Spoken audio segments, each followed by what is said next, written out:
বিকাশ ভবনের সামনে এখনো আন্দোলন চালিয়ে যাচ্ছেন এসএসসি 2016 চাকরিহারা শিক্ষক শিক্ষিকারা। বুধবার ছিল আন্দোলনের 15তম দিন। এদিন কলকাতা হাইকোর্ট জানিয়ে দিয়েছে আন্দোলনকারী শিক্ষকরা সেন্ট্রাল পার্কে অবস্থান করতে পারেন। বায়ো টয়লেট, পানীয় জলের ব্যবস্থা করবে রাজ্য।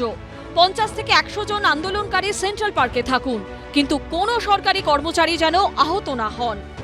এদিন মামলার শুনানিতে রাজ্য সরকারের আইনজীবী স্বপন বন্দ্যোপাধ্যায় বলেন, বিকাশ ভবনের সামনে গুন্ডাদের মতো আচরণ করেছেন আন্দোলনকারীরা, পুলিশ কর্মীরা আক্রান্ত হয়েছেন।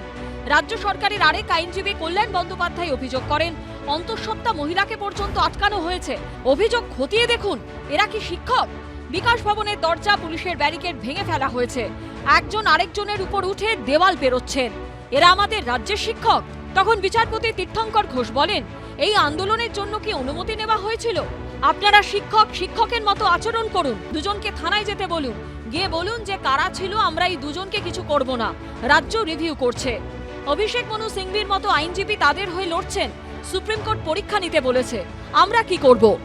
এরপরে দুই শিক্ষক নেতা ইন্দ্রজিৎ মণ্ডল ও সুদীপ কোনারকে থানায় যাওয়ার মৌখিক নির্দেশ দেন বিচারপতি।